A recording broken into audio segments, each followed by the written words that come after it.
Bueno, este es un ensayo, ¿va? Es un ensayo, estuvimos dando este taller de resistencia civil pacífica. Les pasé un documento. Por ahí, igual, si me dejan sus correos al final, pues igual se los hago llegar, de los que no tengo, pues, a todos los conozco, bueno, pero hicimos un documento con Morena, ¿no? Desde la Secretaría de Derechos Humanos Estatal y los de Formación Política, estuvimos haciendo un taller sobre resistencia civil pacífica. En ese documento, como ustedes se darán cuenta, y si yo lo encuentro, claro está, vienen varias cuestiones. Es un taller, lo hicimos el 25 de agosto. Tenía que ver con la resistencia civil pacífica y Pemex, ¿no? Obviamente. Todo lo que tiene que ver, todavía no se planteaba lo que acaba de salir en el movimiento. ¿Todos fueron a la marcha? Sí. Todos fueron, perfecto. ¿Alguien faltó? Sí, faltó. Peña. Muy mal, gracias. Bueno, ahí sí, yo no vi a Magda, exactamente. Ahí se planteó un plan, pues, general, donde de la manera un poco más democrática se eligió, ¿no? Falta mucho, pero bueno, es una manera de elegir lo que desde la militancia se quiere hacer. Antes de eso, pues nos habíamos adelantado en el Comité Ejecutivo Estatal, de acuerdo a lo que nos habían planteado de, oye, pues hay que armar algo sobre la resistencia, se está proponiendo, ¿no? Que vamos a entrarle a la resistencia pacífica. Entonces, un taller que hicimos en el Situam el 25 de agosto, estuvo Francisco Estrada, estuvo Alejandro Quintero, otro profesor que nos dio la información sobre el proceso legislativo del petróleo, que es largo, no crean que termina si el Senado la aprueba, ahí no termina el proceso legislativo de la aprobación o no de la reforma energética propuesta por Peña Nieto. Pasará después a la Cámara de Diputados. Si en la Cámara de Diputados le hacen modificaciones, se tendría que regresar, ¿no? Entonces es un proceso largo, desgastante, así como fue la del 2008. ¿Se acuerdan que hicimos cerco? ¿En dónde? En los dos lugares. Hicimos cerco primero en el Senado y después hicimos cerco en la Cámara de Diputados. Entonces es más o menos el mismo proceso. En este documento les ponemos unos puntos que incluso se pueden tuitear para los que usan Twitter y esas cosas, muy fáciles sobre lo que representa el petróleo, ¿no? Luego habla sobre, ya pasamos definitivamente a la resistencia civil, la defensa de Pemex, y aquí nos habla de los conceptos de resistencia civil. Pero antes de pasar a ese, he estado pues, sí, leyendo sobre varios documentos sobre resistencia civil, igual, y sobre desobediencia civil. Igual al final, si alguien trae USB o tal, les puedo pasar todos los libros que son básicos sobre este tema, que muchos a quien conocen sobre desobediencia y sobre resistencia. Martin King, Luther King. Martín. Martin. Ok, ¿quién más? El otro es Martín A Gandhi. ¿A quién más? ¿A quién más conocen sobre desobediencia o sobre resistencia? La Comuna de París, bueno. ¿Algún texto, otro texto, algún autor? No. Thoreau. Bueno. Casi todo el mundo conoce a Henry David Thoreau, ¿no? Que él personalmente no solo fue el que escribió sobre la desobediencia civil, el deber de la desobediencia civil, sino que además la aplicó, por lo menos en forma personal, lo cual cambia completamente con lo que significa desobediencia civil, ¿no? Pero Henry David Thoreau sí la aplicó, fue a la cárcel un día, eso sí, pero estuvo en la cárcel y por desarrollar una desobediencia o una resistencia, ¿no? Pero hay más, está Jen Simmons, está este hombre que les decía, que es Gene Sharp, que es el que al final vamos a ver los 198 puntos sobre resistencia civil. Él es Gene Sharp. Igual tengo el libro, está y uno básico para mí, fundamental, es el documento que tiene Norberto Bobbio, porque concentra casi todas las discusiones sobre desobediencia civil en su diccionario de política. Bueno, pero hay más, hay muchísimos más, que igual se los paso. Está Chomsky, que también tengo, está ahí el libro, está este autor ruso, a ver si alguien me ayuda, básico.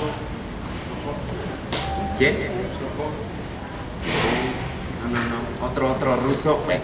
¿De qué época? ¿Eh? ¿De qué época actual? No, ¿Contemporáneo? ya de hace más de 100 años. Coetáneo, contemporáneo de Lenin. Pero ahorita les digo. No es ni Marx ni Engels. En fin, ahorita les digo. ¿Fedor? No, ¿El de los hermanos Karamazov? no, León Tolstoy. Ya. Bueno,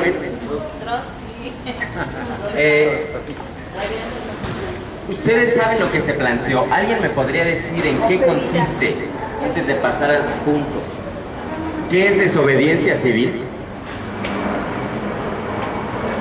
¿Alguien que quiera hablar sobre qué entiende por desobediencia civil?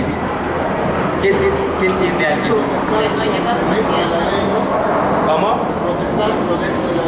Protestar dentro de la ley. Sí, no hacer lo que hacen los chavos de ir a romper vidrios, romper banquetas, atracar No gente, violencia. no violencia. Sí, a mí eso me- Dentro de la ley, no violencia. Sí. Bueno, sí, a ver, como dijo Elenita, aguas con lo de decirle anarquistas a quienes no son anarquistas, son Sí. reventadores, tal cual, no solo de vidrio, sino de todo, ¿no? Entonces, Ejemplo, como dice mi maestro Tomás Mojarro, no trabajar, digamos, en protesta, ¿no? Exacto. Huelga, no pagar impuestos, también. exactamente. ¿Alguien más? Está Ya. bien. Bueno. Entonces dicen es no violencia, es protestar dentro de la ley, ¿no? Dice aquí, aceptando el acuerdo general existente hoy respecto al concepto de sociedad civil, es ella la que se expresa y es ella el lugar donde se realiza la resistencia civil. Entendida esta como lo no estatal, aunque pública, entendiendo que lo público no se agota en el Estado, ¿no? Bueno, de suerte que la resistencia civil en modo alguno no puede ser ejercida ni organizada o alentada por el Estado. ¿A qué se refiere esto? ¿Quiénes son los que hacen o hacemos la resistencia civil? Lo que se entiende hoy, los ciudadanos, o lo que le llaman la sociedad civil, ¿no? No la puede hacer el Estado. Si el Estado la hace, bueno, la puede hacer convocando a la ciudadanía cuando tenga que ver con una cuestión externa, como la defensa de la soberanía. Hay otras acciones. Pero en lo básico, la resistencia civil y la desobediencia civil la plantea la sociedad civil y de ella emana y es quien conduce esto, ¿no?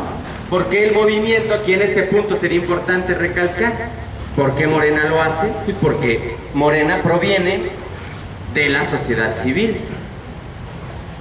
Incluso al ser partido también lo puede hacer, ¿no?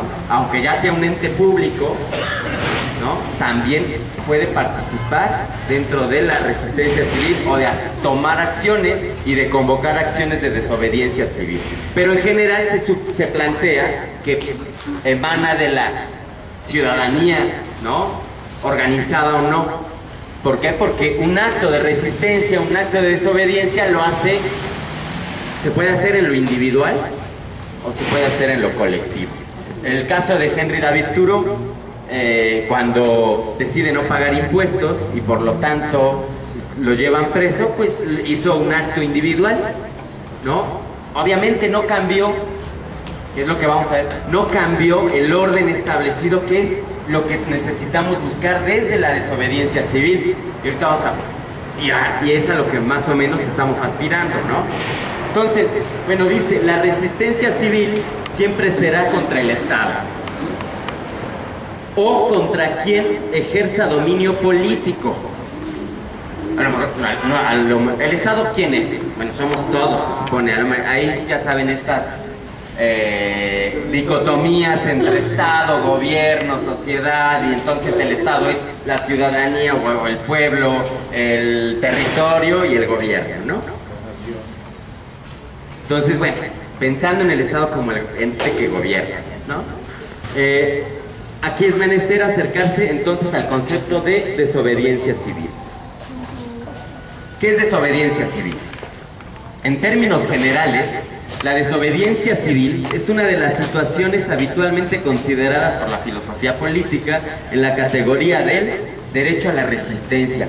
Alguien, alguna vez, ni siquiera en la escuela, yo estudié ciencia política, y la verdad es que en la escuela jamás me enseñaron que existía, y era la UNAM, ¿no? Y jamás me enseñaron que existía el derecho a la resistencia. No existe, nadie te da la clase ni te explica que viene eso. Si tú no lo investigas, si no estás inmerso a veces en los movimientos sociales, no te enteras, ¿no? ¿O a alguien se lo enseñaron en la escuela? A lo mejor, bueno, a lo mejor algo de sociología, pero se supondría que a todos nos tendrían que haber enseñado los derechos que tenemos, ¿no? Entonces, es un derecho, y ese es el que siempre el Estado o el gobierno en sí busca coartarlo, ¿no? Aminorarlo, reprimir el derecho a la manifestación, que es un derecho a la resistencia.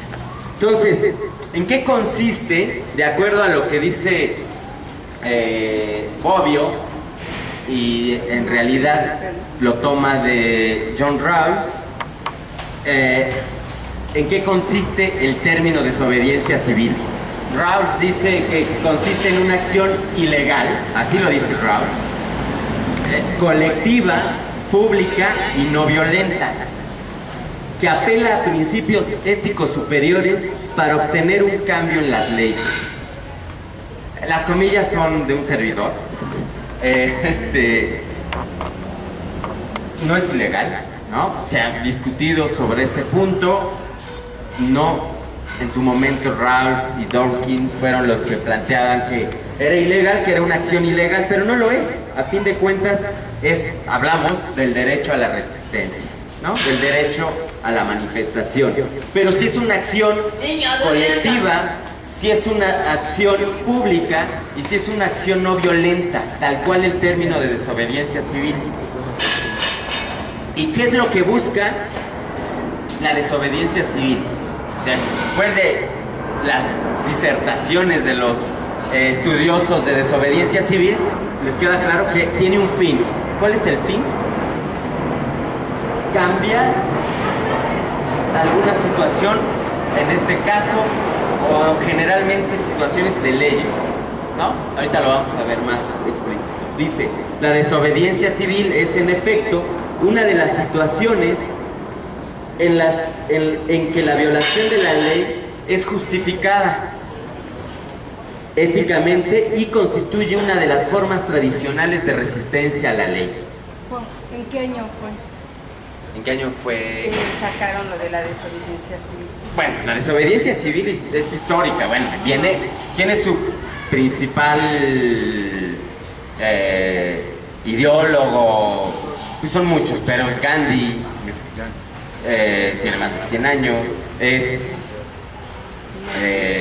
Henry David Thoreau, él tiene muchos más, ¿no? Gandhi se nutre precisamente también de lo que dice Henry David Thoreau y otros ideólogos más, pues, pero la desobediencia civil pues es de todos los tiempos, ¿no? El solo hecho de no pagar un impuesto te habla de la desobediencia civil, ¿no? Entonces, pero ¿cuándo es cuando se empieza a trabajar teóricamente más sobre la desobediencia y sobre la resistencia? Pues es a partir de los años 70.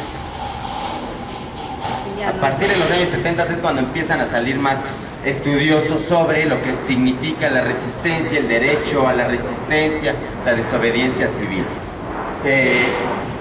Entonces, bueno, les digo, constituye una de las formas tradicionales de resistencia a la ley. ¿Qué es lo que vamos a hacer nosotros ahora? ¿Qué nos plantearon el domingo para impedir la aprobación de la reforma energética y el aumento de los impuestos? No ver televisión.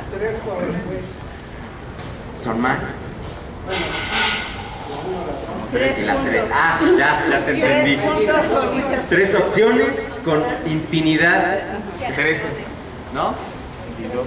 de acciones. 3 opciones con infinidad de acciones, ¿no? Bueno, ahorita vamos a pasar ese punto. ¿Cuáles son los puntos de la desobediencia civil? Es una forma particular de desobediencia, ¿no? No es una desobediencia común, que ahorita vamos a ver la diferencia entre, es básico pues, entre la desobediencia común y la desobediencia civil. Es un acto no destructivo, sino innovativo. O innovador, ¿no? Hay muchos que dicen, había una compañera que decía que pues que era muy light esto de las acciones del segundo punto, de lo que nos planteaban, que además ya lo hicimos, como si eso invalidara, que entonces no habría que tomar las acciones que fueron inteligentes y que fueron exitosas en su momento, porque ya las hicimos. Pues no, si fueron exitosas en su momento, retomemos eso y saquemos lo que no fue exitoso, ¿no? Pero bueno, ese punto son acciones innovadoras. Ya las hicimos, pero no dejan de ser innovadoras, porque apelan a la creatividad, apelan a lo colectivo, apelan a la conciencia, ¿no? Entonces, ese es un punto importante y no es destructivo.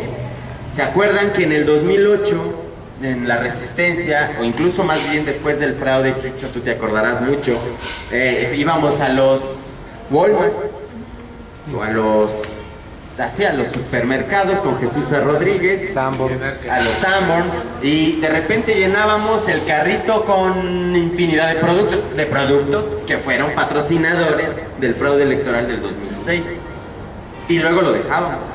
Ese es un acto de desobediencia civil. El acto de no ver televisión y de romperla, si se puede. Por cierto, vamos a hacer un evento para romper televisiones en Televisa el 18 de noviembre. Revolución de las conciencias, apaga la televisión. Ese es un acto de desobediencia, ¿no? A lo mejor muchos dicen, pero ¿en qué incides? Pues bueno, incides en que es público, en que es notorio, y que ese es el punto de la desobediencia civil, a diferencia de la desobediencia común. Entonces, es un acto cuyo fin es demostrar públicamente la injusticia de la ley y con el fin inmediato de inducir al legislador a cambiarla. Ese es el punto básico, ese es el que tendríamos que anotar todos. Cuando nos digan, ¿por qué esta acción? ¿Por qué van a acercar el Senado? ¿Por qué van a acercar la Cámara de Diputados? ¿Por qué van a molestar otros derechos? ¿No? Porque el derecho a la resistencia me da la posibilidad de hacer actos para demostrar públicamente que una ley es injusta y lo tengo que hacer público y tengo todo el derecho. Así que ese punto es el fundamental. ¿Qué ley es la que nos están queriendo aplicar? Bueno, la reforma energética, la ley, es decir, la modificación, ¿a qué artículos? 27 y 28. 27 y 28 constituciones, ¿no? ¿Qué tenemos que hacer nosotros? Y en ese punto en específico es demostrar públicamente que esa iniciativa es injusta, es ilegal. Y ahorita vamos a ver otro punto también importante. ¿Y cuál es nuestro fin después de demostrarlo? Eliminarlo. Evitarla, ¿no? Incidir, como dice ahí, inducir al legislador a cambiarla o a eliminarla. ¿No? ¿Qué se hizo? Y retomo nuevamente la defensa del petróleo del 2008. Disminuirla. Se disminuyó, No se se logró cambió. lo que querían. No fue tan lesiva como estaba planteada de principio. Hicimos desobediencia para exigir y para inducir a que los legisladores en ese momento la cambiaran. Eso es desobediencia. Por su carácter innovativo tiende a tener el máximo de publicidad, ¿no? Ese es lo que se busca. Son acciones incluso también mediáticas, son acciones que van hacia generar otra conciencia, incluso con personas que no participan del acto, ¿no? Porque no solo en el acto de ir a tomar cosas y luego dejarlas ahí en el Sanborns o en el Walmart o en los supermercados, no solo era ir, tomarlo y dejarlo, había una consigna, había un ejercicio público de decir qué significa el acto de...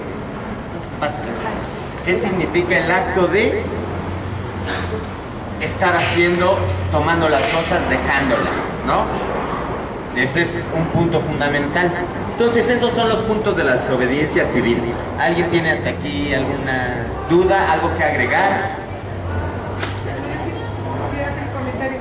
Se supone que la desobediencia cívica es un derecho que nos da la simple situación de que el Estado no está cumpliendo con su obligación de proporcionar bienestar, seguridad, todas estas situaciones que están obligados. Nosotros como ciudadanos nos podemos valer de la desobediencia civil pacífica para exigir precisamente que cumpla con sus objetivos, ¿no? Por el cual fue creado los cargos. Exactamente, ya llegó a un punto que ahorita vamos a ver. Así es la explicación. Una pregunta, ¿estaría dentro de lo que son derechos humanos? ¿Estaría? Ajá. El derecho a la desobediencia, sí, es parte de los derechos humanos. El derecho... Así es.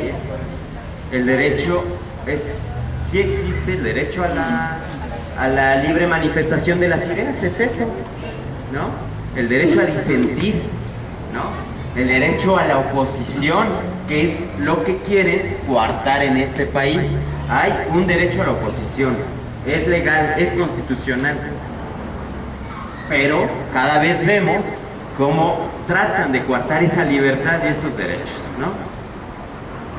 O sea que si se elige a los parlamentarios, pero tenemos derecho a que sepan que no estamos de acuerdo con lo que ellos van a... Claro, el pueblo es su soberano. Supuestamente en nuestro beneficio hacer una ley. Así es. Bueno, recordemos que se dice que el pueblo es el soberano, ¿no? En Juan Jacobo Rousseau, que todos deberíamos de leer, el contrato social, ¿no? Que dice, es la voluntad general. Obviamente aquí vivimos una democracia... ahí se me olvidó el nombre. Bueno, pero no es participativa, ¿no? Simulación. Bueno, aparte de que es simulación. Representativa. ¿No? Es una democracia solo electiva, Representativa. ¿no? Representativa, electoral o electorera. Es una democracia electoral, exactamente. Solo porque aquí plantean que tú votes y resulta que si tú votas a Patti, es casi como si le dieras el poder total y nunca más la vas a poder cuestionar. Y nunca más ella regresa a consultar las decisiones que va a tomar. O díganme un diputado, senador, asambleísta que les haya ido a consultar una sola, por mínima, chafa y lo que quieran, decisión que vayan a tomar. No. Lo vimos con Mayer y Constanzo, ¿no? Es por varias cosas, y ahí entraríamos a un terreno de las responsabilidades precisamente de la sociedad civil o de la construcción de la ciudadanía. En el momento en que pasemos a una democracia participativa, es porque somos una sociedad madura. Estamos en construcción de ello, cada vez nos ponen más trabas, eso es verdad. Pues, pero entonces, es un derecho, así tendría que ser, que además que decisiones tan fundamentales que, como Andrés Manuel lo dijo, ¿no? Son decisiones que van a afectar la vida presente y futura en forma drástica de nuestro país. Ese tipo de decisiones sí se tienen que consultar, ¿no? Hoy está en proceso esta reforma política, ¿no? De consulta, que realmente hicieron una reforma política para que puedas consultar, pero en realidad no lo logres porque piden una cantidad de datos, una cantidad de trabas para que logres las firmas necesarias, para que cumplas con los requisitos de ley, para que te puedan aceptar una consulta, ¿no? En esta reforma política que va a entrar en vigor después, ¿no? Que todavía no es vinculativa. Entonces, ese es un instrumento de la democracia participativa, que sería el referéndum, el plebiscito, la consulta, la revocación de mandato, que esa en la reforma aprobada, obvio, no la tomaron en cuenta. Bueno, creo que ni la propusieron. Entre otros, en esa reforma incluso hubo hasta la posibilidad de la reelección, ¿no? Que fue rechazada, pues, pero imagínense, en este sistema, en este régimen, en este régimen caduco, imagínense la reelección, ¿no? Decían, no, pero es que entonces así tu ciudadano vas a tener la posibilidad de calificar. Sí, maestro, ¿cómo no? Sí, es decir, si Pati lleva 3 años ahí o 6 años, ya se hizo de una cantidad brutal de recursos monetarios para incidir, y mientras las televisoras sigan siendo quien genere la conciencia, pues va a estar difícil que yo, nuevo, pueda competir con Pati si no tengo recursos, si se sigue dependiendo pues del dinero para llegar a un cargo, si se sigue dependiendo de la televisión, si se sigue dependiendo de todas estas cuestiones. No. Es lo mismo que se dice, espérate, para Pemex no se necesita una reforma, se necesita dejar de robar, así de fácil, ¿no? Se necesita una administración ética, Sin corrupción. ¿no? En fin, entonces, está difícil, ¿va? Por el momento, con el PRI, ¿no? Con el líder sindical también, que bueno, hablando de líderes sindicales, bueno, luego les cuento. Bueno, esos son los puntos de desobediencia civil, hasta ahí más o menos sí nos queda, ¿no? Como les decía, justamente por este carácter demostrativo y por este fin innovador, el acto de desobediencia civil tiende a tener el máximo de la publicidad, ¿no? Y entonces vamos a pasar al punto de... Primero y luego regreso a lo... ¿Por qué se llama desobediencia civil? Igual no alcanzan a leer, ¿verdad? Dice, se llama civil justamente porque quien la cumple considera no cometer un acto de transgresión de su propio deber ciudadano, sino que en todo caso considera comportarse como buen ciudadano, desobedeciendo un acto específico que obedeciéndolo. ¿Está medio enredado? No. Es decir, la desobediencia civil apela a la conciencia de la ciudadanía. Quien hace un acto de desobediencia civil es porque es un buen ciudadano, es porque es partícipe de las decisiones que le afectan, es porque es consciente de lo que está sucediendo. Un acto de desobediencia civil no lo va a hacer una persona que no esté al tanto de lo que está sucediendo a su alrededor.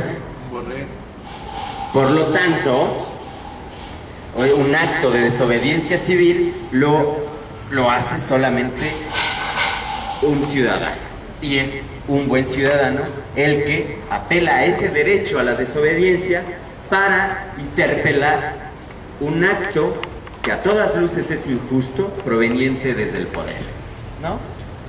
Entonces, ese es por qué es desobediencia civil. La desobediencia civil es demostrativa y se expone al público, y es una manera de lograr su objetivo.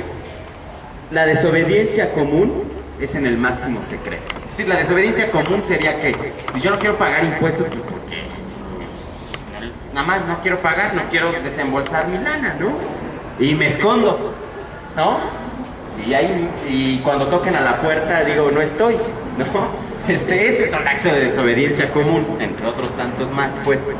La desobediencia civil es un acto público y que busca incidir, como ya dijimos, ¿no? ¿Hasta ahí alguna pregunta, duda, algo que quieran comentar? No. ¿No? Bueno. Entonces, me regreso. Algunas razones para plantear la desobediencia civil. ¿Qué razones hay para plantearla? Ahorita discutimos sobre por qué. Bueno, aquí están, pero 1. Planteo la desobediencia civil ante una ley injusta. 2. El caso de la ley ilegítima. Bueno, son 3 puntos. El primero es ante la ley injusta.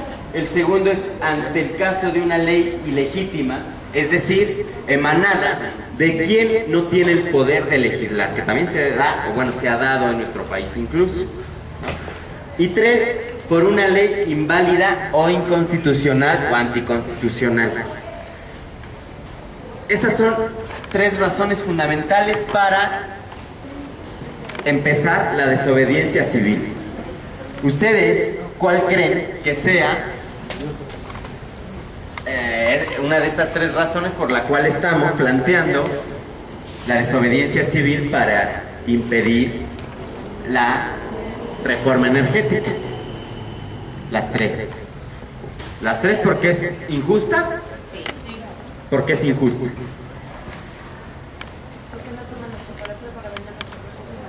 Porque no toma nuestra opinión para hacer uso de nuestros recursos naturales. Exacto, no toma nuestra opinión para hacer uso de nuestros recursos naturales. Porque no nos toman en cuenta. Pero nos perjudica, en lugar de que esa ley nos beneficie, nos va a generar más problemas. No, pero yo ya dije que nos va a beneficiar. Yo ya dije que esa reforma, compartir la renta petrolera, significará mayores empleos en nuestro país. Yo ya dije que esa reforma va a beneficiar porque hoy tenemos muchísimo petróleo sin explotar. Estamos parados en un mar de petróleo y no lo explotamos porque Pemex es ineficiente. ¿Qué? Pati y Leti. Porque se quieren apropiar de algo que no les pertenece. ¿A quién le pertenece? A todos. A ellos también. Les pertenece a todos. Y al Pero querer... ellos pueden decidir solos. Perdón, estoy jugando al malo. al malo. Y al querer hacer esa ley para apropiarse de algo, eso es injusto. No solo que no nos informen o que no nos consulten, sino que lo que están haciendo es un delito. Así es, Leti. Pues apropiarse de algo que es de todos, que solamente beneficiaría a unos cuantos. Porque los intereses de ellos no son de las mayorías como nosotros. Ellos obedecen al tío Sam nada más y quieren quedar bien con el tío Sam, que es quien les está presionando a ellos. Ok, entonces todos consideramos que es una ley injusta. La ciudadanía en general considerará que es una ley injusta. No todos. No sabe. Una información manipulada,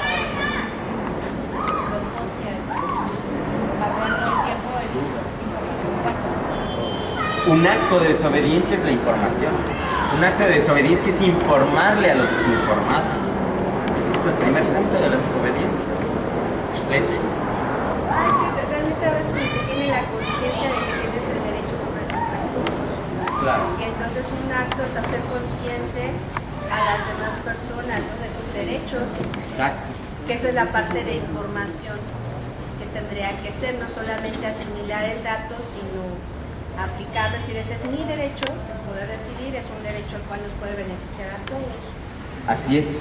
Entonces, queda claro que una razón para la desobediencia civil es ante la posibilidad de aplicar una ley injusta, una ley que no beneficia a la población. ¿no? A los que eligieron a esos representantes. Entonces, aunque no los hayamos elegido, ¿verdad? En nuestro régimen o en nuestro sistema político. Ahí viene el fraude que hicieron. Así es. Entonces, ante esa ley, tenemos el derecho de empezar la desobediencia civil.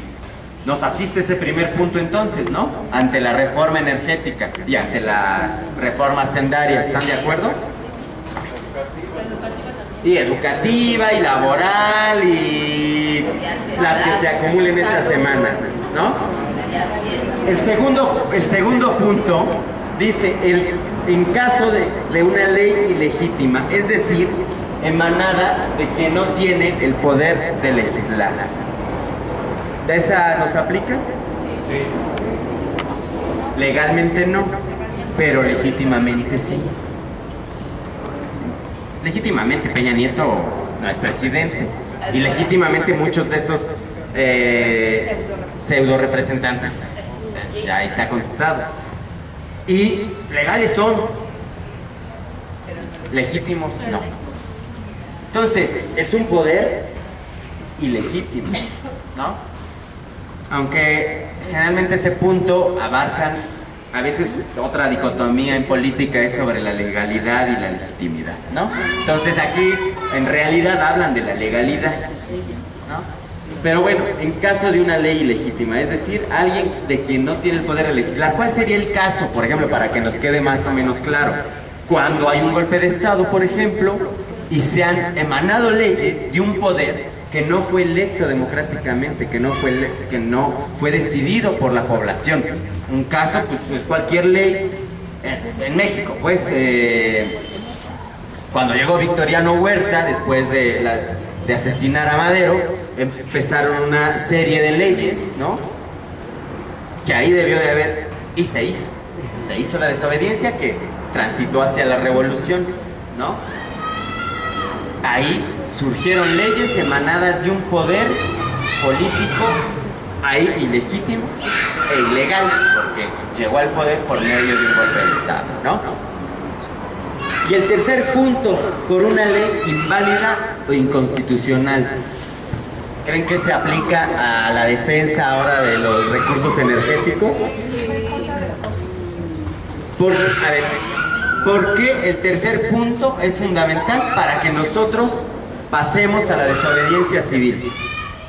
Está constitucionalmente estipulado que el petróleo es de la nación y no puede ser Es como si quisiéramos que la iglesia otra vez tomara su tiempo. El petróleo se expropió y no tenemos, ¿y por qué se va a volver a entregar a las mismas empresas que se les expropió? Sí. ¿Alguien más sobre ese punto? Por la modificación a los artículos 27 y 28 de la Constitución, que va a beneficiar en este caso, llámese a empresas extranjeras o nacionales, y nada más va a ser para beneficio de unos cuantos y no va a ser para toda la comunidad que está unida, ¿no? Es decir, es una ley que ataca el sentido de la Constitución y del derecho a nuestros recursos, ¿no? Entonces, por lo tanto, aplica para la desobediencia civil que estamos planteando el punto de por qué es una ley inconstitucional, es una ley inválida, ¿no? Dice Bobbio, ¿no? El argumento central es el deber moral de obedecer a las leyes existe en la medida en que es respetado por el legislador el deber de emanar leyes justas y constitucionales. Es decir, habla de esa reciprocidad. ¿Existe la reciprocidad? No. Los legisladores no representan a la ciudadanía, no emiten leyes benéficas para la ciudadanía, emiten leyes benéficas pues para su grupo que les manda, ¿no? Con mayor razón queda claro que el derecho a la desobediencia civil es necesario, ¿no? Entonces,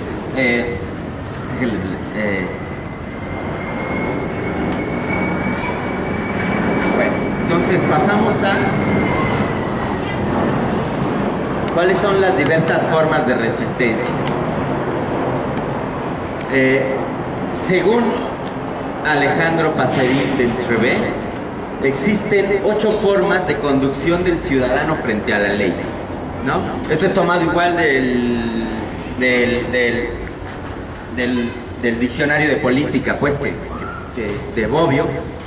Según Alejandro, existen 8 formas de yo como ciudadano, cómo estoy frente a la ley. Una, soy obediente consciente, ¿no? Conscientemente voy a obedecer, sí. Conscientemente me hago pato y no reclamo y voy a obedecer a lo que me dicen, a que pague más.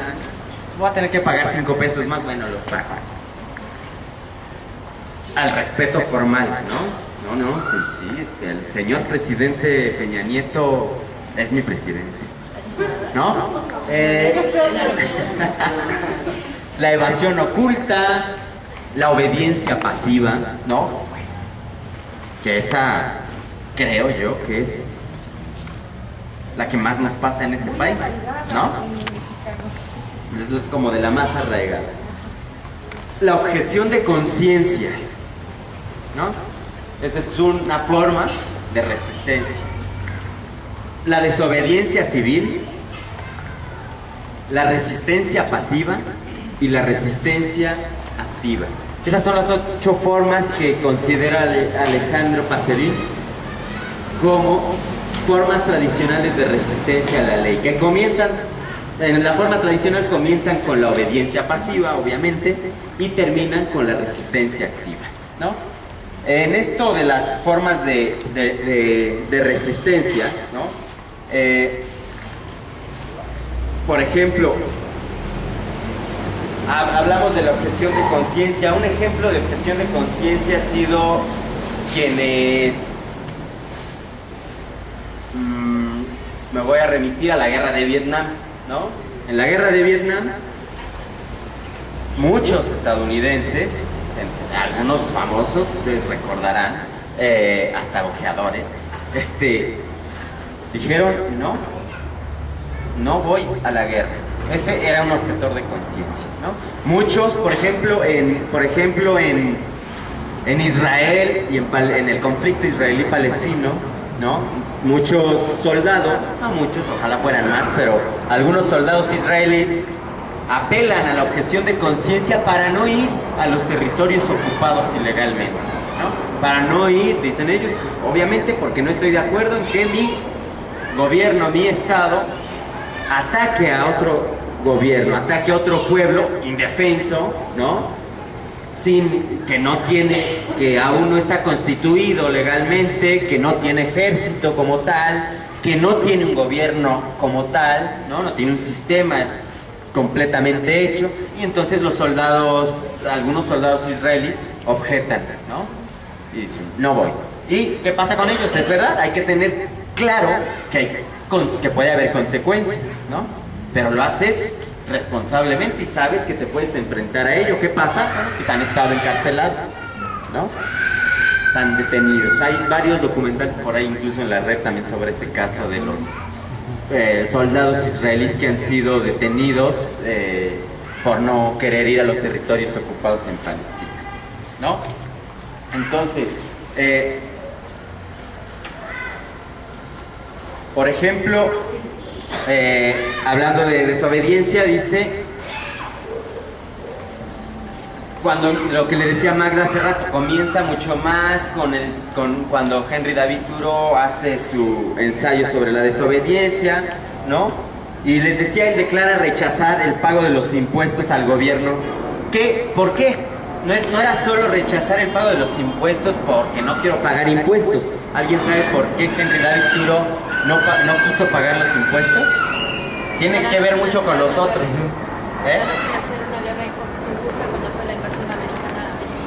Exactamente. Porque él no estaba de acuerdo en que su dinero, sus impuestos, fueran utilizados para hacer la guerra a México. O sea, está más que ligado con nosotros Henry David Thoreau, ¿no? Les decía, él dice, afirma, la única obligación que tengo el derecho de asumir es la de hacer a cada momento lo que considero justo. Así de textual de Henry David Thoreau. La única obligación que tengo es el derecho de asumir hacer lo que considero justo. Y por lo tanto, frente a la consecuencia de su propio acto que podría conducirlo a la prisión, responde: bajo un gobierno que encarcela a cualquiera injustamente, el verdadero lugar para un hombre justo es en prisión. ¿No? O sea, digo, solo pasó un día, pero qué bueno, pues, pero queda más que claro, ¿no? Entonces les decía, en esto del derecho a la resistencia, ¿no? Les decía sobre los 8 puntos, y ahora voy a pasar a los tipos de desobediencia, ¿no? Aquí se los va a tener que leer, pues, pero el derecho a la resistencia el primer punto es que sea omisiva o comisiva, ¿no? Ahorita déjenlo encuentro para leérselos exactamente, tal cual. Dice: la acción de desobediencia puede ser omisiva o comisiva, es decir, que consista en el no hacer lo que se ordena. Por ejemplo, ir a ocupar territorios ocupados, valga la redundancia, o algo que incluso sí se ha hecho también en este país, en muy poca proporción, pero se ha hecho por ahí en alguna ocasión, que es el derecho a no hacer el servicio militar, ¿no? La verdad es que yo lo hice a los 17, bueno, todos lo hacemos a los 17. Si yo hubiera tenido la conciencia clara, me hubiera negado a hacer el servicio militar. Afortunadamente fui, ¿cómo se le dice? Esa, para no ir a marcha, ¿verdad? Afortunadamente. Pero bueno, ese es o en el hacer lo que está prohibido. Por ejemplo, dice Bobbio, que sería el caso, por ejemplo, de un negro que se va a sentar en un local público vedado a los hombres de color. Es decir, el omisivo es que omito ir a hacer el servicio militar, ¿no? Y puede haber miles de otros ejemplos. Y el otro ejemplo que da, es decir, la desobediencia comisiva es hacer algo contrario a lo que nos están prohibiendo. El mejor ejemplo en ese caso, yo creo que sería la resistencia o lo que hicieron en el apartheid los sudafricanos. Cuando empieza a pelearse, ¿no?, por los derechos de los negros en Sudáfrica, recordarán que a los negros no les permitían subirse a determinados camiones, no les permitían, obviamente, entrar a determinados restaurantes, generalmente ni podían entrar a ninguno, pues entrar ser funcionarios públicos, no les permitían una infinidad de cosas. ¿Qué pasa con la desobediencia? ¿Y qué empiezan a hacer esta sociedad que empieza a tener conciencia, ¿no? Otro gran autor, es Mandela, pues, que también hace la resistencia, pero que él incluso no solo hace, muchos piensan que Mandela solo hizo actos de desobediencia civil pacífica. No es cierto. Mandela sí le entró después a la desobediencia violenta, es decir, él entró, recuerden, a la guerra de guerrillas y todo ese rollo, ¿no? Pero cuando empieza todo esto en Sudáfrica, los negros empiezan a hacer este tipo de acciones de desobediencia y empiezan a entrar a los restaurantes donde les tenían prohibido entrar, aunque no entras a consumir, es un acto de desobediencia. Empezaron a subirse a los transportes públicos que tenían vedados, ¿no? Ese es un acto de desobediencia civil comisiva, que es decir, que consiste en hacer lo que me prohíben, ¿no? Por ejemplo, aquí nos prohíben entrar, ahora resulta que sí, ya nos prohíben entrar al metro a informar. Si nosotros hoy entramos al metro nuevamente a informar, es un acto de desobediencia civil. comisiva. Y es necesario, ¿no? Hoy se supone que en el metro, incluso antes del 13 de septiembre, sí, bueno, me acuerdo las fechas, ¿no? Entraron al metro, a la nueva línea, y los bajaron, y en la línea azul también, y bueno, en todas las líneas, si alguien se sube a querer manifestar las ideas, se va al juzgado, ¿no? El otro es individual o colectivo, es decir, la desobediencia, la resistencia puede ser individual o colectiva. Les daba el ejemplo de Henry David Thoreau, pues fue individual. Él jamás planteó, bueno, por lo menos en lo práctico, en lo que hizo él, que fuera un acto colectivo. Lo hizo él solo. ¿Qué impacto tiene a veces lo individual? Pues tiene menos. La desobediencia civil generalmente se practica desde lo colectivo. Es parte inherente de la desobediencia civil o colectiva. Entonces, lo individual generalmente no tiene el impacto que se requiere para cambiar algo que se está demandando. Entonces, ese es el otro punto, que sería individual o colectivo, ¿no? Como les decía, en lo individual es el típico caso de un objetor de conciencia que generalmente actúa solo, que puede pasar que se empiece a colectivizar, y en dictamen de su propia conciencia individual, pues. Dice, o por un grupo, hablando de lo colectivo, cuyos miembros comparten los mismos ideales. Ejemplo de ello son las campañas de Gandhi para la liberación de la India del dominio británico.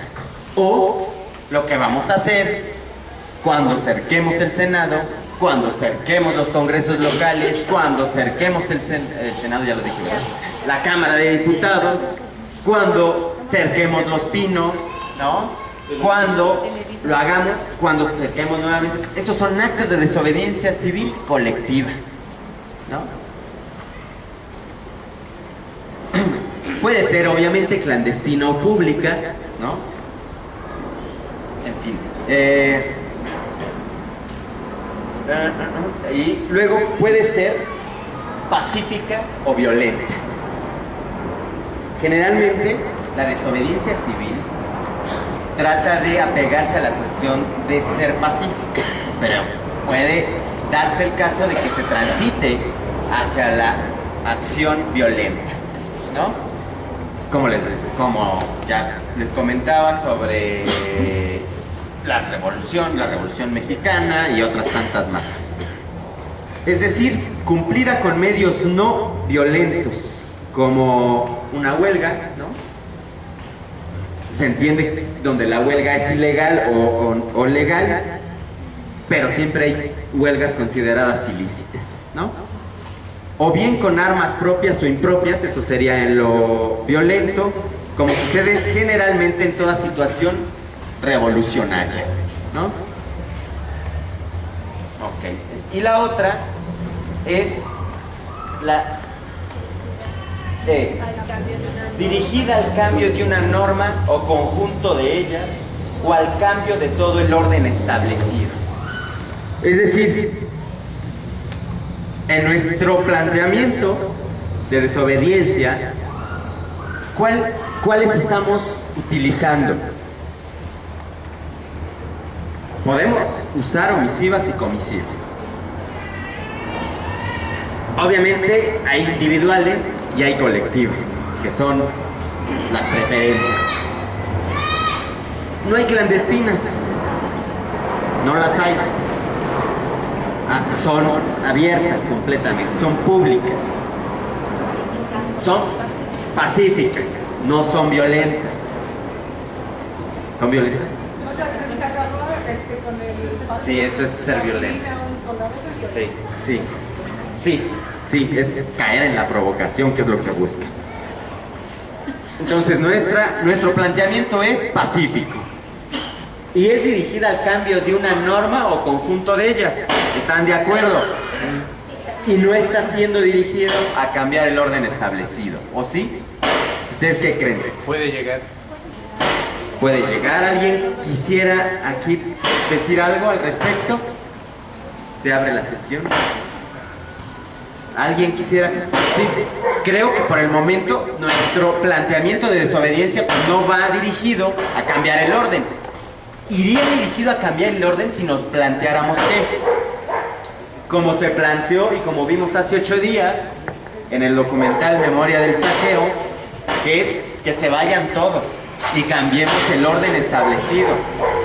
Que se vaya Peña Nieto y que se vayan los 500 diputados y todos los senadores y usamos otras instituciones. Eso sería cambiar el orden establecido, cambiar el régimen, cambiar el sistema político.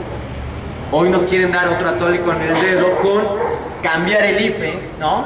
Ahora resulta, yo le decía a un compañero también hace unos meses, cuando plantearon la reforma hacendaria también, que lo de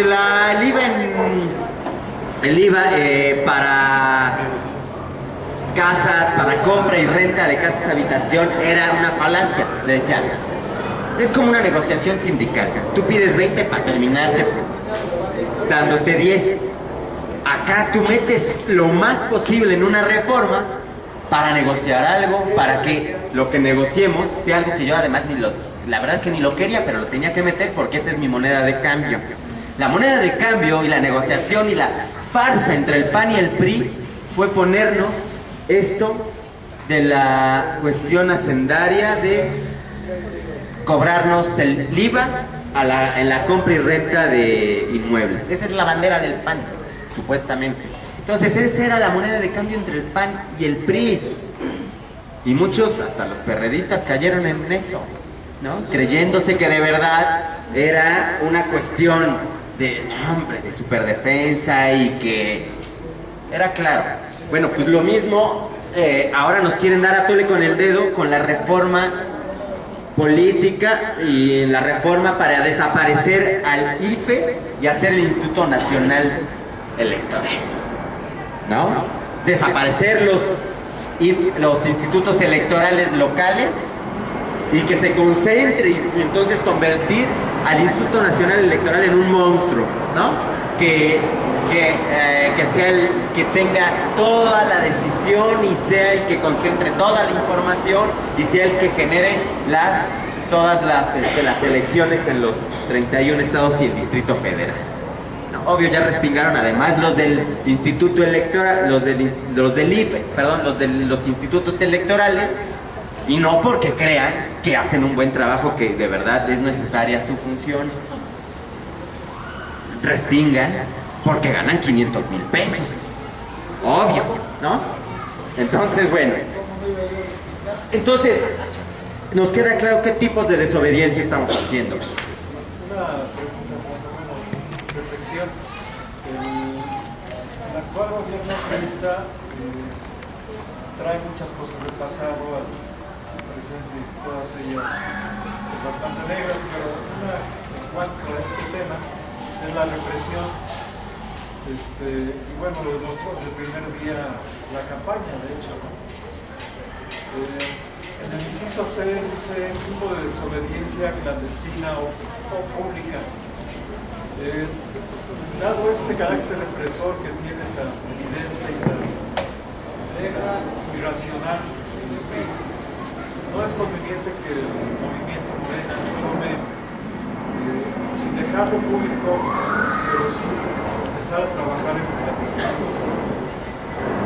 Mira, como estamos en un ambiente público, te voy a responder que todo va a ser público, pero si no van a decir, sí, miren, ya se están organizando para entrarle a cuestiones clandestinas.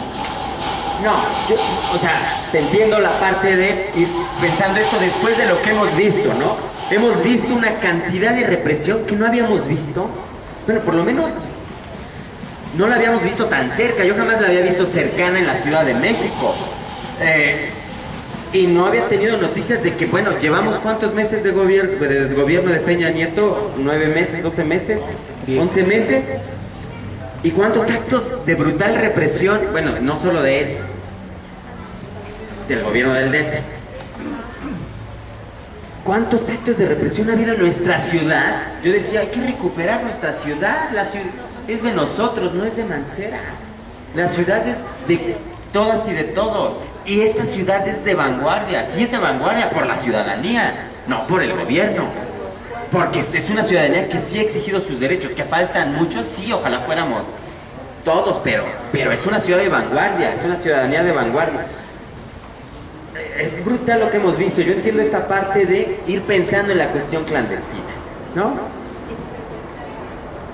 Lo voy a transmitir.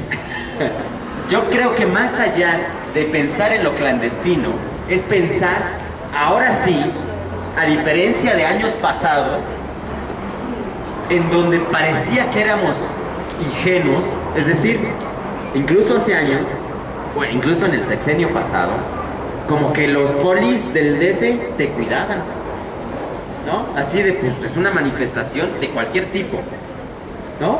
No había tanta represión. Llegó el 1 de diciembre y eso que uno consideraba un derecho ganado, se vino a pique. Yo, más allá de pensar en la clandestinidad, pienso en la preparación de cuadros, pienso en la preparación de la resistencia civil pacífica, pienso en la preparación de la desobediencia pacífica, pienso en que todas y todos debemos de estar preparados para actuar consecuentemente con este punto. No caer en la provocación, ¿no? Y, en dado caso, ante un acto de represión, estar preparados. No lo estamos al 100%. Es decir, aún nos falta mucho. A nosotros en la Secretaría de Derechos Humanos de Morena, en mi caso, me hace falta encontrar un equipo de abogados. No los hay. Ante un caso, aunque no todo es jurídico, sino también político, no hay abogados. No hay abogados que hubieran visto cómo o incluso monitores y activistas que puedan ir a algún lado a dar fe sobre lo que está sucediendo. Por ejemplo, ahora con lo del 2 de octubre, a los que se llevaron a Iztapalapa, ¿no? Para empezar, no sabíamos ni en cuál estaban en el juzgado 6 de Iztapalapa. No había nadie, no había ido, obvio, ningún visitador de la Comisión de Derechos Humanos del DF. Pero tampoco, al fin habían llegado los familiares, pero no había más. Nosotros así de, ¿qué hacemos en Morena, no? Por ejemplo, hay un compa de nosotros de Iztapalapa, Alan Pozos, se lanzó, le dijo, tienes que ser los ojos de Morena para estar al tanto de lo que está sucediendo allá, de platicar con los familiares, de ver qué se puede necesitar y en qué podemos contribuir como ciudadanos, no como ente político, ¿no? Como solidaridad. Entonces hace falta eso. Yo más bien creo que habría que prepararnos en ese sentido mucho más, más allá de pensar en actos clandestinos. Creo que ese es el punto que tenemos que trabajar ahora y que, por cierto, vuelvo a hacer la invitación, el sábado a las 11 de la mañana en Víctor Hugo 19 estoy convocando para quienes quieran integrarse como monitores de derechos humanos, hacer una red y un observatorio de derechos humanos de Morena, para estar en todos los actos y para estar al tanto de todo lo que está sucediendo de actos de represión. Ahí vamos a estar a las 11 de la mañana, abogados también que quieran sumarse, porque hacen falta, ¿no? No se dan abasto. Aquí hay un compañero de nosotros, abogado Alejandro Esquivel, que es compañero del Círculo y que además es abogado de la coordinadora 1 de diciembre, de la Liga de Abogados 1 de diciembre, ¿no? Y que no se da abasto. A ver, ya no puede, justo le decía, oye, ¿tú cómo andas para ir a algún juzgado ahora con lo del 2? No, maestro, yo estoy con la defensa de los del 10 de junio, perdón. Y también sigue con la defensa de los del 1 de septiembre. Faltan manos, faltan ojos, faltan abogados, falta esa cuestión, prepararlo un poquito más. ¿Alguien más quiere comentar algo al respecto sobre estos puntos? ¿No? Bueno, sobre esos puntos, mi pregunta es, me decían que qué es lo que se requiere para los monitores, o sea, los que no son abogados y todo eso, ¿qué es lo que requieren? Bueno, en principio requerimos que tengan disposición, tiempo, el que tengan, ¿no? Y nosotros prepararemos a los compañeros que quieran ser monitores, es decir, les vamos a dar talleres sobre resistencia, sobre cómo puedes tú acercarte a las pruebas, cómo puedes de verdad corroborar en dónde se está violentando un derecho humano. Todo eso lo estamos preparando con Francisco Estrada, es decir, estamos preparando los materiales y los talleres para que los no solo es, pues, ¿quién quiere? Usted. Bueno, ahora láncese a la marcha o láncese a Iztapalapa porque, no, ¿qué crees? Más bien lo que me decían es si era necesario que tuvieran ellos previamente conocimientos legales. No, los vamos a hacer llegar. Para los monitores no es necesario ser abogado. Les vamos a acercar cuestiones legales básicas, ¿no? Los abogados ya será el equipo, necesitamos un equipo de verdad de abogados que se encargue de todo lo demás. Pero un monitor, miren, en la marcha del 2 de octubre vimos a varios monitores, ¿no? Había los obviamente de derechos humanos del DF, los de este centro, se me olvidó el nombre. Agustín Pro, y había de varios más. Comité Cerezo también. El Comité Cerezo. Todos esos monitores no son abogados, son compañeros que ahora ya están capacitados para observar, determinar, hacer un levantamiento de información sobre lo que está sucediendo. Saben qué filmar, en qué momento, cómo pueden, en fin, todo eso. Esos son los talleres que tenemos que hacer para los monitores, ¿no? ¿Qué hacer ante la represión? Por ahí igual les paso el documento de qué hacer ante la represión, que por ahí está, ¿no? En fin, hasta ahí esos puntos, ¿no? Como les decía, bueno, vamos a pasar al siguiente mejor. Las características específicas de la desobediencia civil.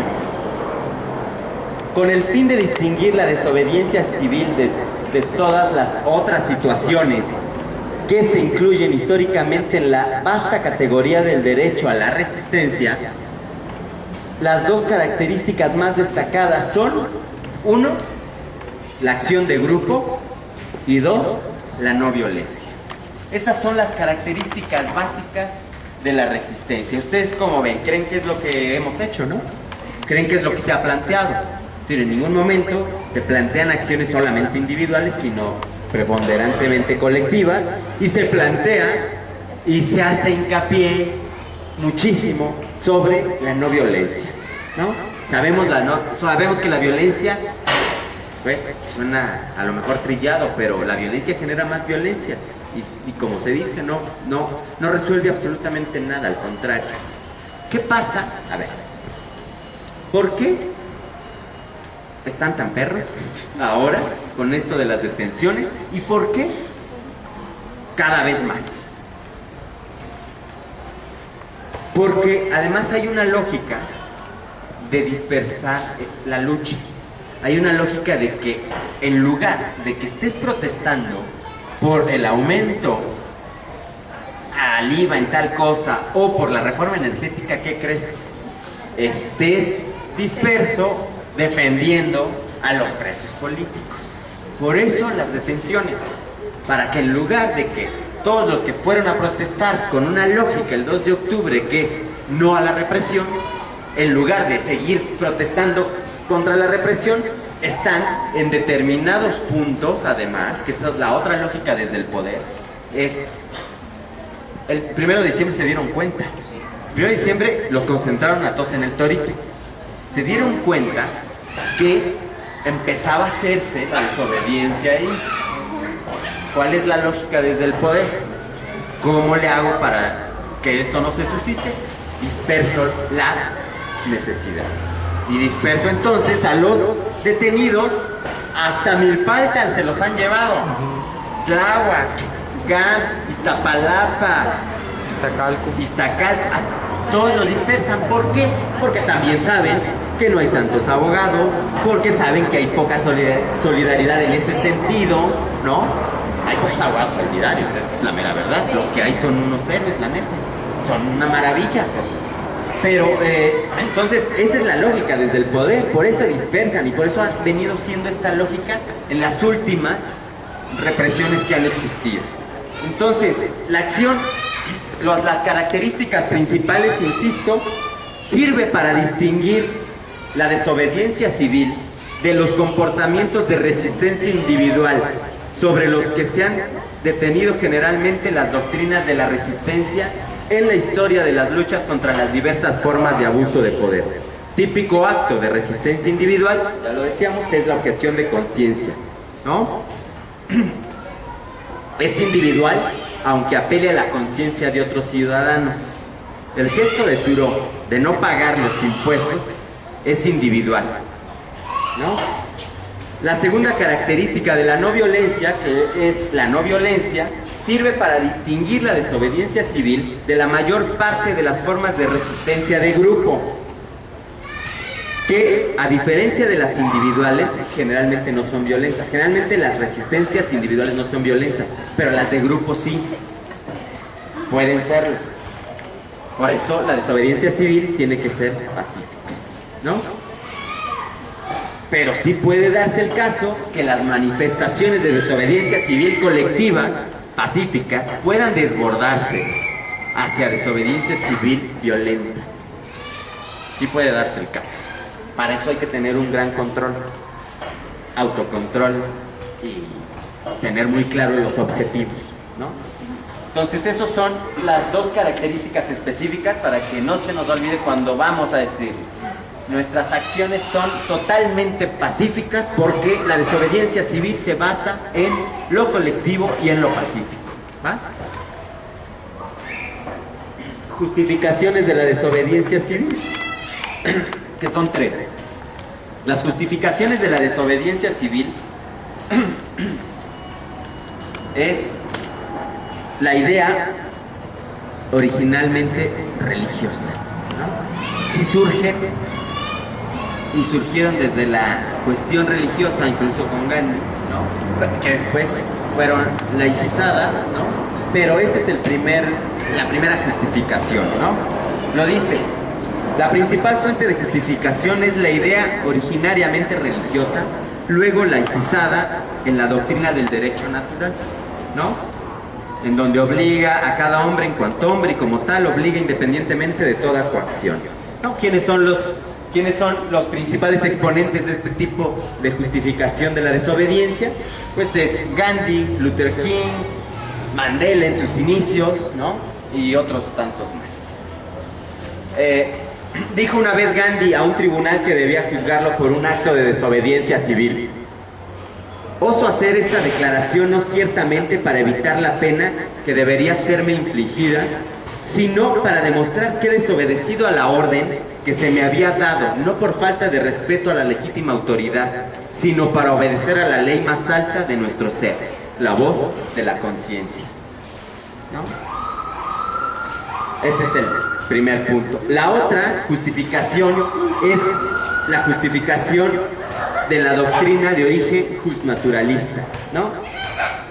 Luego transmitida a la filosofía utilitarista, y aquí podríamos entrar en un debate con los filósofos, porque bueno, pues claro, hay cuestiones utilitaristas que la neta están bien chafas, y cuestiones también de los liberales, ¿no? Que han devenido en cosas espantosas, ¿no? Que es precisamente el neoliberalismo, y el ser individual es la base de la sociedad. Y sí y no. Entonces, bueno, pero parte de ahí, ¿no? Ahí el gran teórico de ese derecho a la resistencia es John Locke, que era individualista, contractualista, y considera al Estado como una asociación surgida del común consenso de los ciudadanos para la protección de sus derechos naturales. ¿Cuál es el derecho natural del ser humano? La libertad, ¿no? Así, tal cual, la libertad. Y dice John Locke, y sí lo pongo ahí, pero no se ve: ¿y qué es mejor para la humanidad? ¿Que el pueblo se encuentre siempre expuesto a la ilimitada voluntad de la tiranía, o que los gobernantes se encuentren a veces expuestos a la oposición? A veces expuestos a la oposición cuando se vuelven excesivos en el uso de su poder y lo emplean para la destrucción y no para la conservación de las propiedades del pueblo. Eso viene en el segundo tratado sobre el gobierno de John Locke. Y la tercera fuente de inspiración de la desobediencia civil es la idea libertaria de la maldad esencial de toda forma de poder sobre el hombre. Exactamente. Que en especial del máximo de los poderes que es el Estado, con el corolario de que cada movimiento que tiende a impedir al Estado prevaricar es una premisa necesaria para instaurar el reino de la justicia, de la libertad y de la paz. En este punto, Henry David Thoreau, ¿no?, es más o menos el que lo representa, ¿no? Él dice: acepto de buen grado el siguiente lema: el mejor gobierno es el que gobierna menos. Que también ahí podríamos entrar en debate, porque justo los neoliberales que buscan un Estado mínimo, un Estado que no rija absolutamente nada. No. Bueno, de hecho, Henry David Thoreau, muchos, también otros pensadores anarquistas de verdad, ¿no?, es base para ellos. Y Henry David Thoreau sí tiene su sustento anarquista, ¿no?, hablando de que el gobierno que funciona es un gobierno que prácticamente no existe, ¿no? Hablo de los verdaderos anarquistas, no de los provocadores, ¿no? Para que no les volvamos a decir anarquistas a los que no son anarquistas, sino a los que de verdad son anarquistas. Entonces, bueno, hasta ahí lo dejo. Todavía me faltó porque iba a pasar a los 198 puntos, pero algunos les dejé un documento. Igual, si alguien tiene una hoja, ¿por qué no pasan los nombres y los teléfonos y los correos y les mando? O si alguien trae ahorita una USB, les puedo poner ahorita de una vez todos los documentos de resistencia sobre desobediencia, los libros. Tengo los libros completos de Henry David Thoreau, de Jane Simmons, de Chomsky, esta parte del diccionario de política que es en el que me estoy basando, de Norberto Bobbio. En fin, les paso todo lo que tengo. Los de el maestro Armando Rendón Corona, que es un maravilloso especialista en este tema.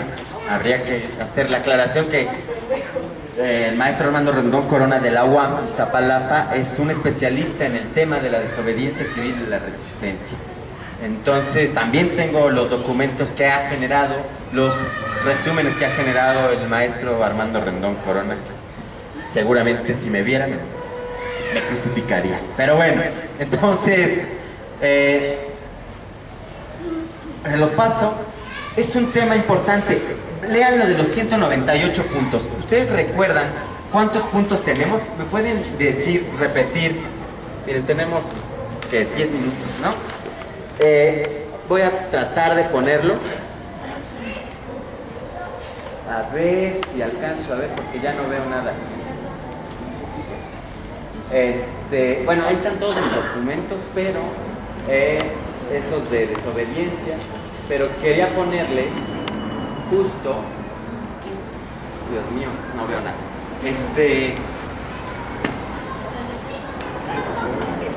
Sí. Entonces, bueno, algunos tienen este folleto que les pasé, ¿no? Que es,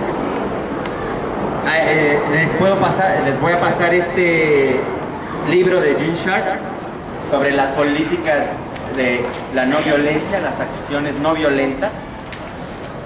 Léanse eso, se los voy a mandar. Y él pone 198 puntos básicos de desobediencia, de protesta.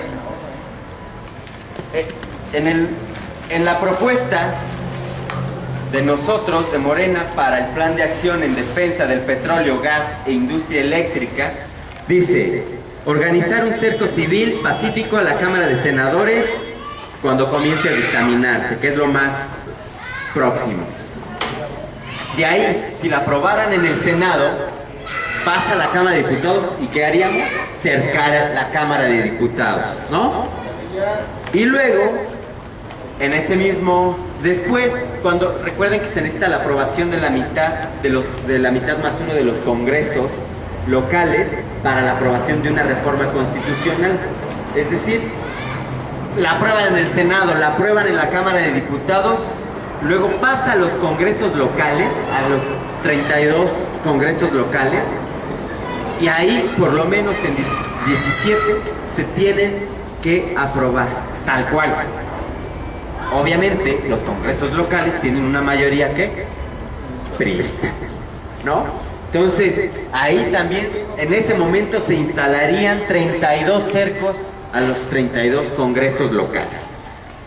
Y la opción 2, que es la que a veces dicen, pues, ¿qué pasó? ¿Cómo? Si eso ya lo hicimos, y la neta que pues, no, ¿qué va a tener de chido esto de promover en redes sociales la mención EPN, traidora a la patria, y de promover amparos masivos? Ya lo hicimos, y funciona, no funciona.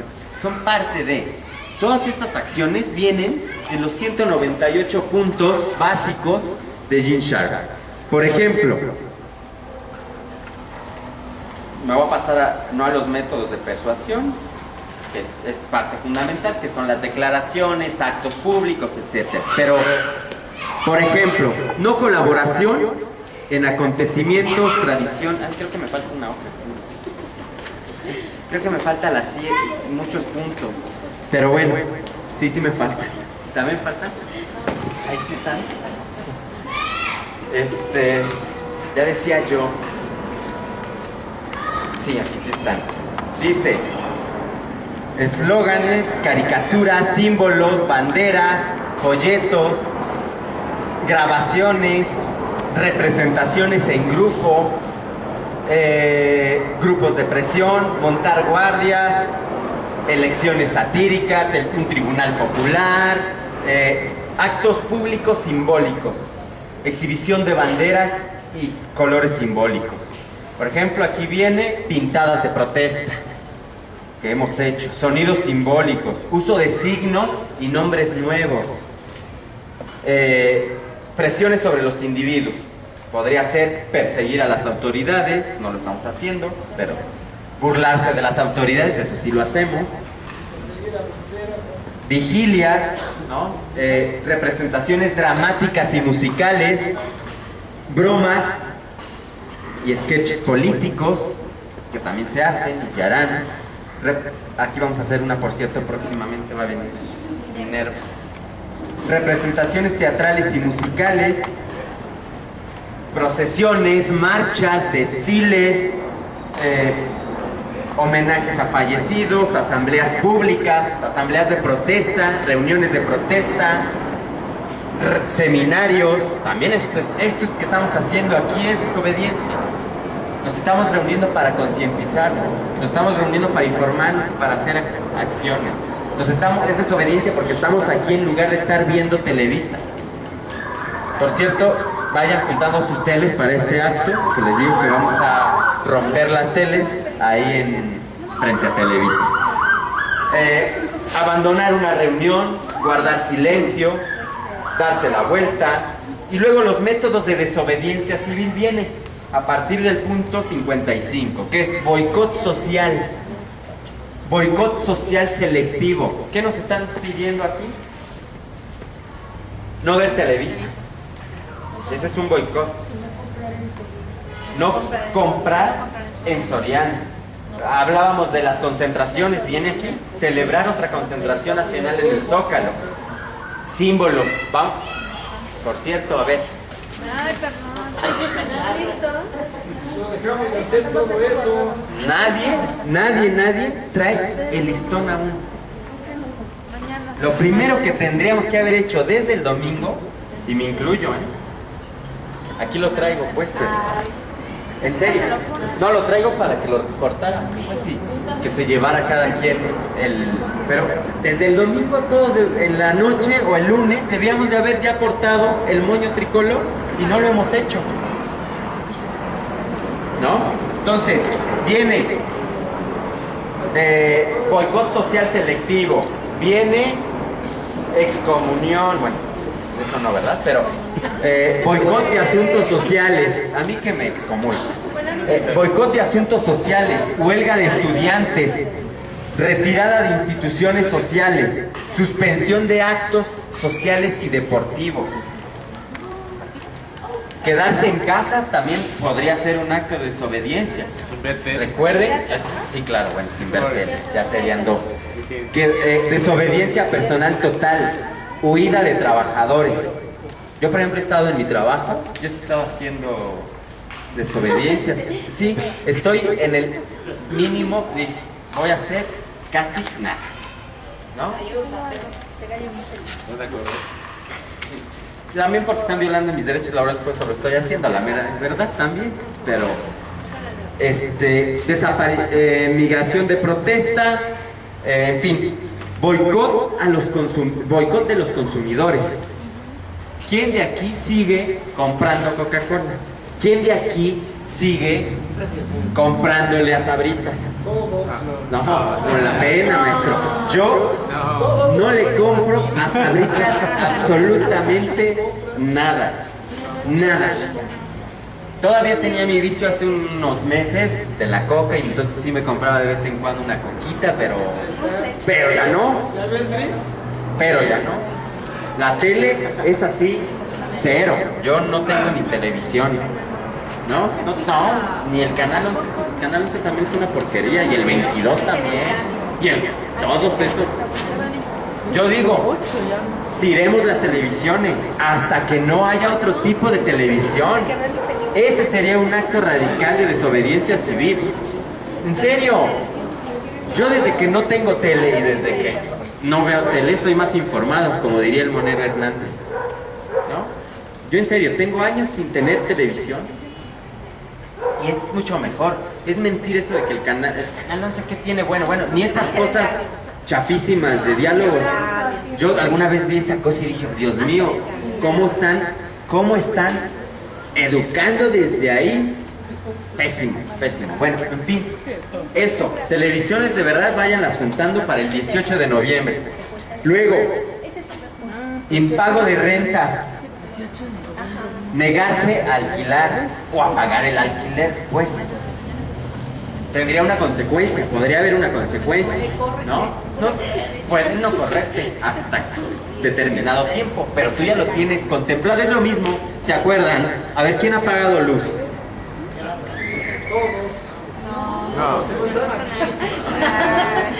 No, en serio, ¿alguien sigue sin pagar la luz? Yo no he pagado luz. Por lo menos 10. Yo no he pagado luz. Yo no la pago porque no tengo. Bueno, pero, no, en serio, ese fue un acto necesario, padrísimo, de desobediencia. No pagarle a la Comisión Federal de Electricidad. Había una consecuencia, pero ahí está la conciencia. ¿Qué decíamos? Maestro, mira, tú no pagues porque es un acto de desobediencia, pero vete haciendo tu ahorrito a cuando se tenga que pagar, pero con otras condiciones, pero cuando hayamos logrado algo. Es conciencia. O estoy consciente de que me la pueden cortar y estoy consciente de que me voy a colgar y estoy consciente de que me van a seguir cortando, poniendo, en fin.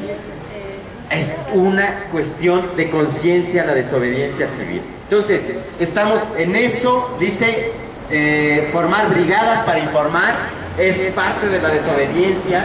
Así que ahora sí, con este documento, nadie nos puede decir ahora sí que lo que estamos haciendo no sirve o como dice, con ese plan, ¿no? Está más que claro, son parte de las acciones de desobediencia. Dice boicot de intermediarios, boicot de trabajadores. El fundamental es el de, insisto, en el 2006 sí había una lógica de no volver. Yo no compro en Walmart, nunca he ido a Soriana. Ese es un acto de desobediencia. Hay que retomar los mercados, ir a donde están los productores. Si veo un señor que vende miel aquí afuera, mejor le compro al señor que vende miel a comprarla porque está 10 pesos más barata en el súper. Hay que comprarle el café a los productores y no en comprar el que venden en el Walmart o empaquetado y chafa, ¿no? ese es un acto de desobediencia. Y pueden parecer mínimos los actos de desobediencia, pero son fundamentales y es donde les duele. Recuerdan que en el 2006, después del fraude del 2006, porque aquí ya a veces hacemos referencia, la conozco del fraude del 2006, y a ti del 2012, y a ti... ¿no?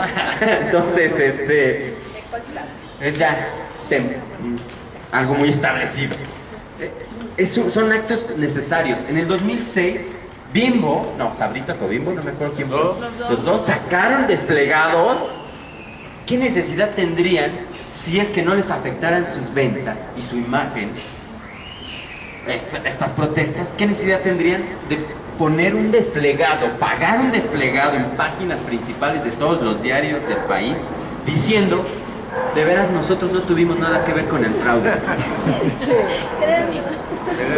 Eso significa que esos actos que estuvimos haciendo de no comprarle a Bimbo ni a Sabritas sí tuvieron repercusión, porque eran públicos, porque eran individuales, porque eran no violentos y porque iban dirigidos a hacerle un reclamo puntual a estos grupos corporativos, a estos corruptos y beneficiarios del poder, de que no estábamos dispuestos a seguirles manteniendo eso cuando ellos eran capaces de inmiscuirse en cuestiones de decisiones de los ciudadanos.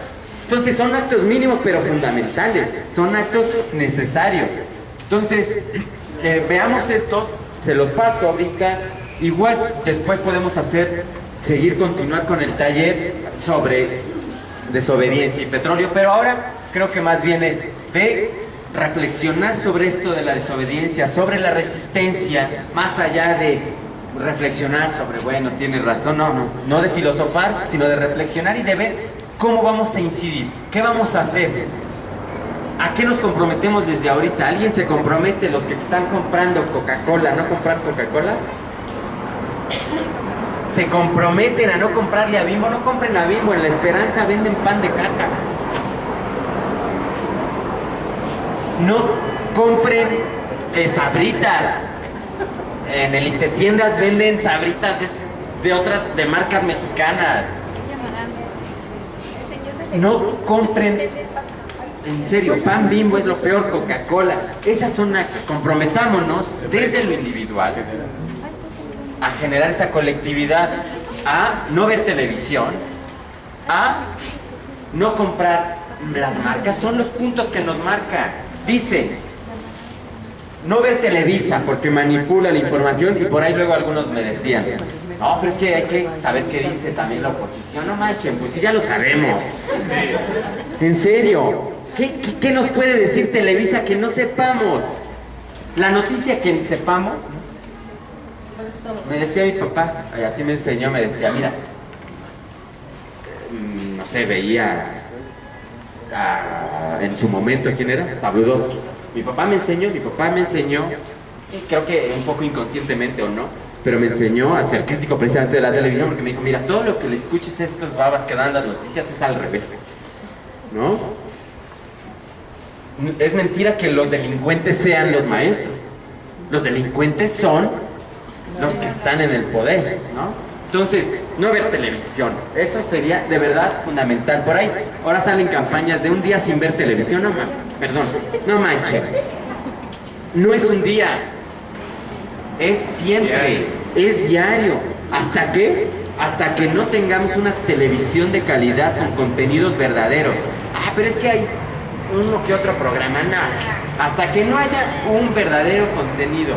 Entonces, hagamos ese acto en Televisa el 18 de noviembre, vayamos a romper las televisiones, vayamos a decir revolución de las conciencias, no a la televisión. Y hay un sentido, ¿cuál?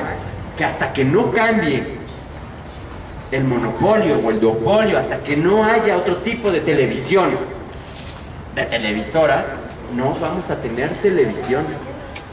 Ese sería un acto magnífico de desobediencia. Dice, apagar la luz a la misma hora. Cuesta trabajo, pero hay que hacerlo. Formar brigadas para informar, bueno, eso es lo fundamental. Enviar cartas, decía ahí, venía enviar cartas a las petroleras extranjeras para informarles que los contratos de utilidad compartida no tendrán validez legal, elaborar un memorial, es decir, todo esto viene en los 198 puntos de resistencia y desobediencia civil. Y pueden ser más acciones, es verdad. Y hay que ser creativos ahora, ¿no? Si algo creo que hay que recuperar de lo que nos enseñó el fraude del 2006 es la creatividad.